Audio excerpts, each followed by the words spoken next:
Isabelle du blog lecorps-de-la-couleur.com. Je vais vous présenter aujourd'hui une méthode de détourage d'image dans le but de la transposer dans le logiciel InDesign afin d'effectuer un habillage de texte autour de cette image. Donc la première étape c'est dans Photoshop. Donc en fait j'ai choisi une image de macarons sur le site Pixabay. Et on va commencer par détourer ces macarons. Donc il y a plusieurs manières de les détourer. Cette fois-ci, je vais utiliser la plume. Alors je pourrais prendre la plume classique, mais je vais prendre la plume libre pour aller un petit peu plus vite.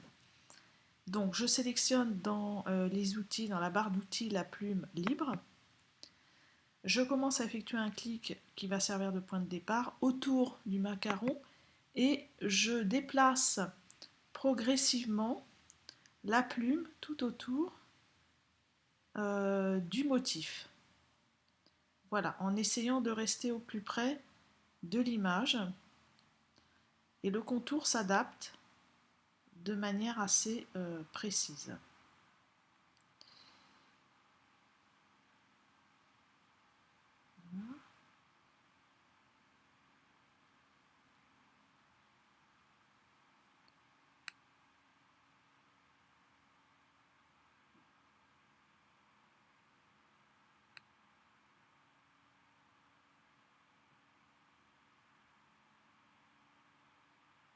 Ah, là c'est un petit peu moins précis parce que l'image n'est pas nette.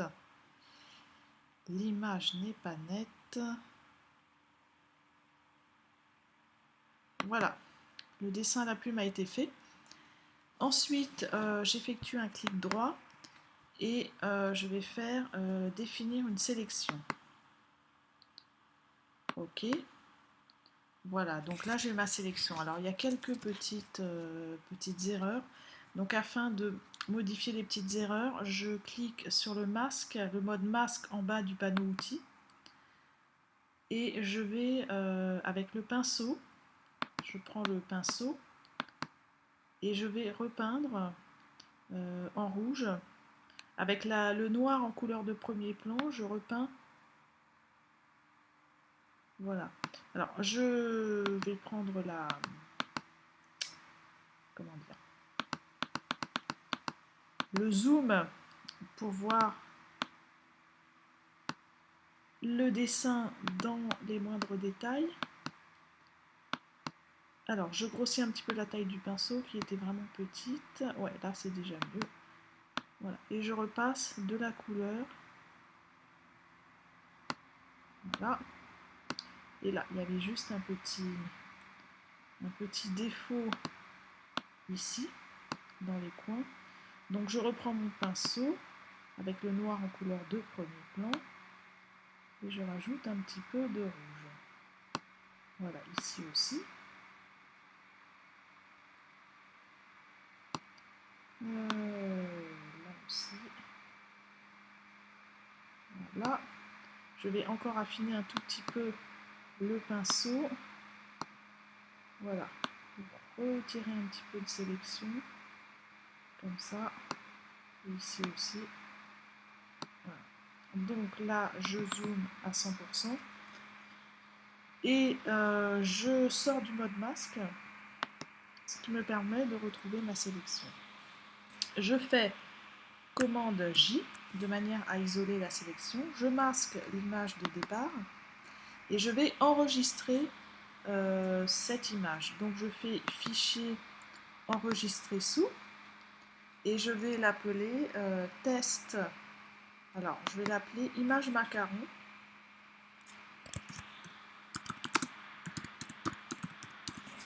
En format PSD, j'enregistre.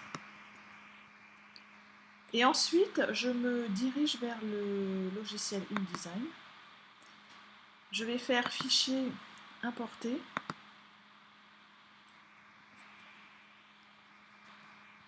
Je recherche mon document, mon macaron.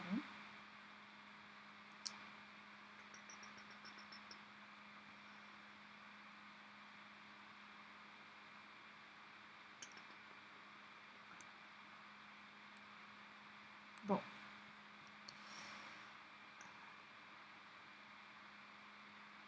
Ah, il est là. Ouvrir. Je fais un cliquer-glisser. Voilà, j'ai importé mon image. Je vais la grossir encore un tout petit peu. Voilà.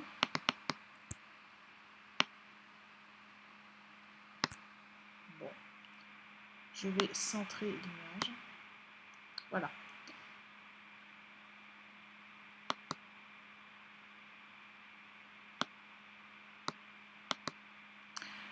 Donc, maintenant que je suis dans InDesign et que j'ai importé mon macaron, je vais faire, en sélectionnant bien le cadre, je vais faire objet, masque, option, de manière à appliquer un masque.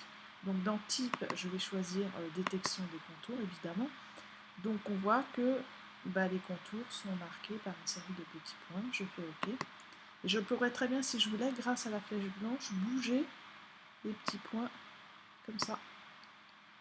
Voilà, mais je ne vais pas le faire. Je fais commande Z pour revenir en arrière. Et je retourne en fait dans objet, masque, convertir le masque en bloc. Voilà, donc cette fois-ci, j'obtiens un bloc. Je vais aller dans fenêtre, habillage de texte, et dans habillage de texte, je vais choisir l'option habiller la forme de l'objet. C'est la troisième, ici. Habiller la forme de l'objet. Je clique dessus. Voilà. Et donc maintenant, je vais pouvoir par-dessus appliquer un texte. Donc je prends l'outil texte. Voilà. Je définis un cadre suffisamment grand. Et dans ce cadre de texte, je vais importer du texte de substitution. Donc je fais texte, remplir avec le texte de substitution. Voilà, et on constate en fait que le texte adapte ses contours à la forme de l'objet. Voilà, alors on pourrait ajuster de manière un petit peu plus précise en reprenant le bloc, et on va essayer de lui donner des... Voilà, là c'est mieux. C'est mieux. 4. Non, ça c'est un peu trop. Allez, 3. Voilà.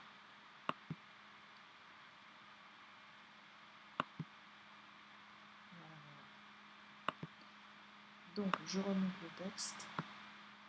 Le texte s'adapte bien autour de l'image.